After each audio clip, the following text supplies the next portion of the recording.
Bakit angkop ang federalism sa Pilipinas at bakit napapanahon ito sa mga issue na kinakaharap ng bansa, lalo na sa ating mga kabataan? Yes, unang-una, mapatupad natin yung federalism.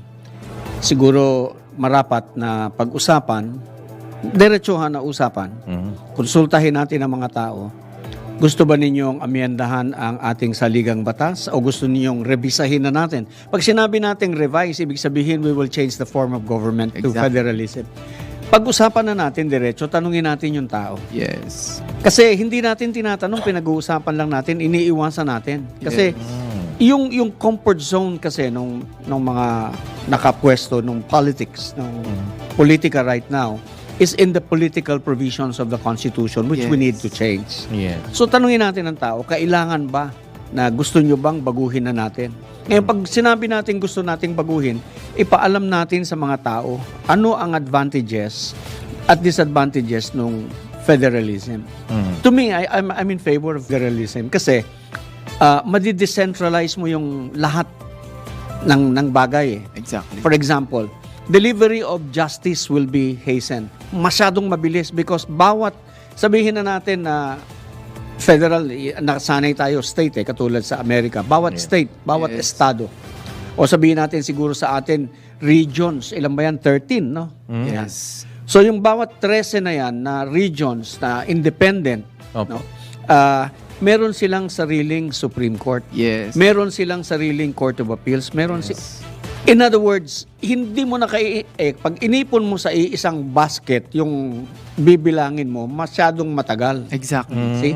So, doon pa lang sa delivery ng hustisya, mas mabilis because may kanya-kanyang Supreme Court. What goes up to the National Supreme Court is yung mga issues like constitutionality of this and that, di ba? Pero yung criminal, yung other things, they're settled in the region. Absolutely. Yung rendering of basic services like health, education, mabilis. Okay? Na ngayon, yung sinong mayaman, sinong mahirap, masipag ka ba o tamad ka? Yun. Magagaling ba ang mga tao mong mag-isip ng pamamaraan kung paano kayo uunlad? Nasa sa inyo yon. Tama. This time we reverse the situation. Yeah. This time it's not the national government who gives you a part of your income, but you give the national government a part of your income. Hindi yung income mo, binigay mo sa central government tapos bibigyan ka ng konti-konti. Diba? Exactly. Para tapos babudgetin nila. No, this time, mas magiging maunlad ka depende kung gaano ka agresibo, ka imaginative at gaano kagaling yung leader na iboboto mo. Exactly. See? Doon yun yung magiging advantages mga pagbabago ng federal form of government. Yes. We haven't tried this. I think this is the one that's going to work for us, di ba? So, even yung marami tayong dapat baguhin sa ating saligang batas. We need to change so many para yung mga reforms na gusto nating mangyari, pwede nating mapangyari. Kasi hindi mangyayari hanggang yung basis for the old system remains. You have to change the system so you can introduce a new system. Yes.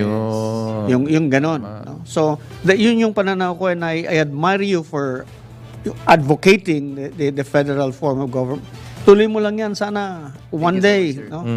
In our lifetime, we will see a change for the better. No? But when we change the form of government, like sinabi natin federal, we also change a lot of other things, like yung right of suffrage. We have to change this too. No? Kasi sabi ko, akong paniwala ko, ang ugat ng korupsyon nagmumula sa eleksyon. Yes. Alright? Totoo yan. Yes, correct. We have Ito to, na naman, General. Papalapit na naman. we have to change the system Opo. so that hindi na mauulit yung nangyayari ngayon. They are bold. Talagang ganyan ang magiging sistema because hindi tayo binoboto dahil sa ating plataforma. Yes. Hindi tayo binoboto dahil sa ating paninindigan na gusto nating magserbisyo ng tama sa taong bayan.